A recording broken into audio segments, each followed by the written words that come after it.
പഴവർഗ്ഗ ചെടികൾക്ക് ഏറ്റവും അത്യാവശ്യമായിട്ടുള്ള കാര്യം തന്നെയാണ് സൂര്യപ്രകാശം. നമ്മൾ നല്ല സൂര്യപ്രകാശമുള്ളിടത്ത് മാവാണെങ്കിലും പേരയാണെങ്കിലും വെച്ചിട്ട് നമുക്ക് കാര്യമുള്ളൂ.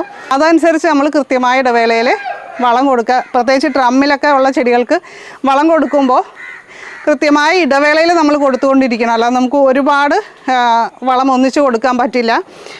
കണ്ടോ, ഇതൊക്കെ അത്യാവശ്യം നല്ല വലിപ്പമുള്ള ഡ്രമ്മ് തന്നെയാണ് കേട്ടോ. ഇപ്പോൾ ചെറിയ ബക്കറ്റുകളിലൊക്കെ ചെയ്യുന്നവർ അതനുസരിച്ച് ഉള്ള വളം മാത്രം കൊടുക്കുക. അപ്പോൾ ഇതുപോലുള്ള സംഭവങ്ങൾ നമുക്ക് പ്രൂൺ ചെയ്ത് വളർത്താം. അല്ലെങ്കിൽ നമ്മൾ താഴെ വളർത്തുമ്പോൾ ഒരുപാട് സ്ഥലം നമുക്ക് ആവശ്യമായിട്ട് വരും. ഇതിപ്പോൾ കുറച്ച് സ്ഥലത്ത് നമുക്ക് വളർത്താം. ആവശ്യാനുസരണം പ്രൂൺ ചെയ്ത് കൃത്യമായ ഇടവേളയിൽ പ്രൂൺ ചെയ്ത് വളർത്തിയാൽ മാത്രം മതി.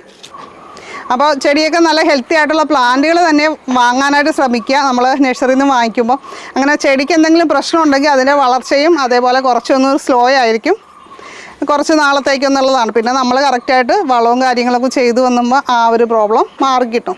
ഈ ചെടിയൊക്കെ നമ്മൾ വെച്ചിട്ട് ഒരു മാസമേ ആയിട്ടുള്ളൂ കേട്ടോ. അപ്പോൾ അതിൻ്റെ വളർച്ച കാര്യങ്ങളാണ്. ഇപ്പോൾ ഗ്രോ ബാഗിൽ നഴ്സറികളിലൊക്കെ ഇരിക്കുന്ന ചെടികളാകുമ്പോൾ അതൊക്കെ ഒരു തിങ്ങി നിറഞ്ഞ ചെറിയ കവറിലായിരിക്കും. അപ്പോൾ നമ്മൾ ഇതുപോലെ ഡ്രമ്മിലേക്കൊക്കെ മാറ്റി കറക്റ്റായിട്ട് കാര്യങ്ങളൊക്കെ ചെയ്ത് കഴിയുമ്പോൾ നല്ല ഉഷാറായിട്ട് പുതിയ നാമ്പുകളൊക്കെ വന്ന് വളർന്നു വരും.